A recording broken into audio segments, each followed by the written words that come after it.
इसके अलावा ये भी समझना चाहेंगे फिर सेक्टर स्पेसिफिक आउटलुक की अगर बात करें तो सबसे पहले मेटल्स पर अगर स्पेसिफिकली देखें, आज हम देख रहे हैं कि मार्केट पूरा का पूरा टूटा हुआ है, लेकिन हाल फिलहाल में मेटल को लेकर काफ़ी सारे जो व्यूज़ आ रहे हैं वो भी पॉजिटिव हैं, और अब चाइना के रीओपनिंग की भी जो खबरें निकल कर आ रही हैं वो भी काफ़ी पॉजिटिव है इस पूरे स्पेस के लिए। अब आगे के लिए अगर मेटल स्पेसिफिकली देखें तो क्या व्यू बन रहा है आपका?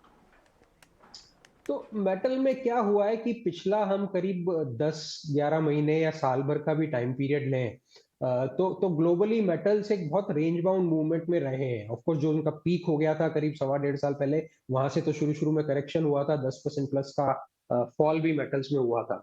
और उसके बाद एक रेंज में मूव होते रहे। कभी जैसा आपने कहा कि चाइना की ओपनिंग की न्यूज आती है, पॉजिटिव सेंटीमेंट हो जाता है तो ठीक हो जाते हैं। हम आज से 6-7 महीने पहले जाएं तो इंडियन गवर्नमेंट ने एक्सपोर्ट और इंपोर्ट ड्यूटीज चेंज कर दी थी इन्फ्लेशन पे कंट्रोल करने के लिए। तो वो एक सडनली सेक्टर पे एक सेंटिमेंटल, न सिर्फ सेंटिमेंटल, फंडामेंटल इम्पैक्ट भी हो जाता है।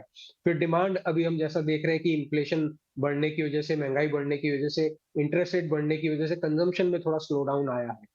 तो उस वजह से फिर से बेसिक मटेरियल जो रिक्वायरमेंट होते हैं, बेसिक मटेरियल में मेटल्स ही आते हैं, उनकी डिमांड डोमेस्टिक मार्केट में कम हो जाती है। ग्लोबली भी इन्फ्लेशन और इंटरेस्ट रेट हाइक का फेनोमेना चल रहा है, तो वहां भी डिमांड स्लो डाउन है।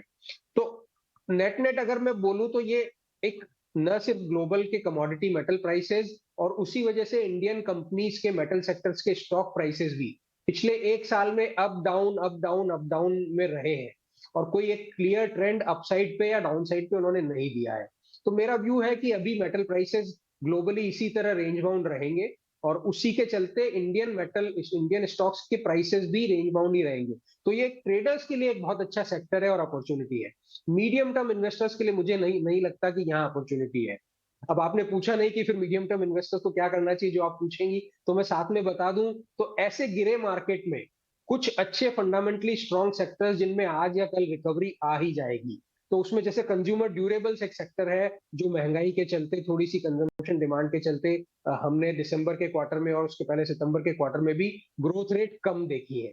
मुझे लगता है आज नहीं तो कल मौसम काफी गर्म हो गया है, तो गर्मी में आने वाले प्रोडक्ट्स की जो कंपनीज है, पंखा हुआ, एयर कंडीशनर हुआ, रेफ्रिजरेटर हुआ, इन सब कंपनीज के शेयर प्राइसेस भी अभी अच्छे करेक्टेड लेवल पे मार्केट की वजह से भी और अदरवाइज भी मिल रहे हैं।